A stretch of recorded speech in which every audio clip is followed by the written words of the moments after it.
魏老师晚上好, selamat malam 师兄师姐. Malam ini saya ingin berbagi pengalaman saya sejak menekuni logofitologi. Saya sebagai alumni logofitologi tahun 2015 dan saya mengikuti pelatihan di Sydney, Australia. Jadi kelihatannya saya lebih hebat ya, lulusan luar negeri. Jadi malam ini saya ingin berbagi pengalaman saya dalam status sebagai praktisi ya. Jadi pada tahun 2017 kita ada aktivitas di terapi center atau pusat penyelarasan ya. Ada seorang anak perempuan kecil datang ya. Jadi anak perempuan kecil ini datang dibawa orang tuanya atas referensi dari salah satu teman sekolah anak tersebut, punya orang tua dari teman sekolah anak perempuan tersebut. Jadi yang pertama datang itu anak itu menderita hidung sering berdarah ya. Jadi setelah kita terapi sangat membantu. Jadi pendarahan sudah berkurang, malah saat diterapi beberapa hari kemudian keluar gumpalan darah dari hidung. Jadi orang tua dari anak tersebut melihat bahwa ternyata memang logofitologi cukup membantu. Untuk itu dia referensikan kepada orang tua dari anak perempuan tadi yang saya sebut untuk coba ke terapi center ya. Jadi anak tersebut menderita penyakit yang namanya Klippel-Trenaunay syndrome atau disingkat KTS. Kalau saya boleh tanya, kira-kira dari sesiang secie yang hadir pernah nggak mendengar nama penyakit ini? Nama penyakit ini adalah jadi yang tadi saya sebut itu KTS itu Klippel-Trenaunay syndrome adalah satu penyakit langka ya, di antara satu dari 100.000 penduduk di dunia.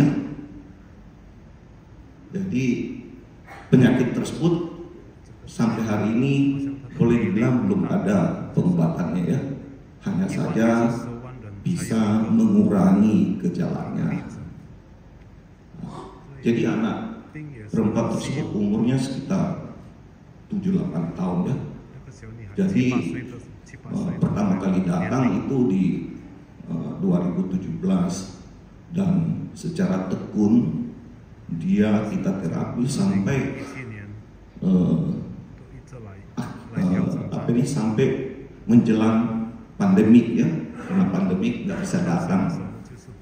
Selama di terapi terjadi kemajuan, makanya anak tersebut, orang tua dari anak tersebut dengan tekun membawa anak tersebut untuk kita terapi seminggu 3 kali ya. Jadi gejala dari penyakit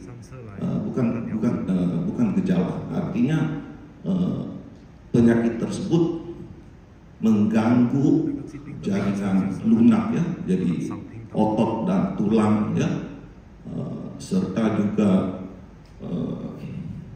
pembuluh darah ya, pembuluh darah tertentu terganggu ya. Jaringan lunak, jadi yang seperti tadi saya bilang itu tulang dan otot ya, dan tulang dan terkadang sistem limfatik juga terganggu. Gejalanya itu ada semacam tanda lahir merah ya, atau biasa disebut Port-Wine strain ya, jadi tanda-tanda merah, dan khususnya biasanya menyerang di kaki.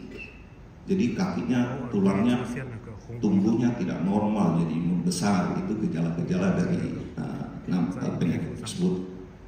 Jadi setelah diterapi sampai 2 tahun lebih,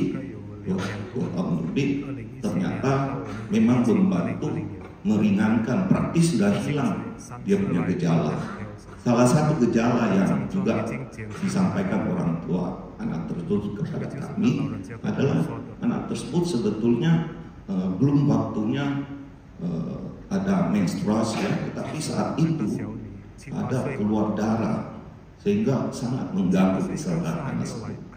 Jadi itulah pengalaman saya sebagai praktisi longevitologi, dan juga saya ingin berbagi kepada Sesiong Seceh bahwa seperti tadi saya informasikan bahwa saya mengikuti longevitologi sejak 2015 ya, dan sampai hari ini saya masih menekuni dan cukup aktif juga di dalam terapi center ya.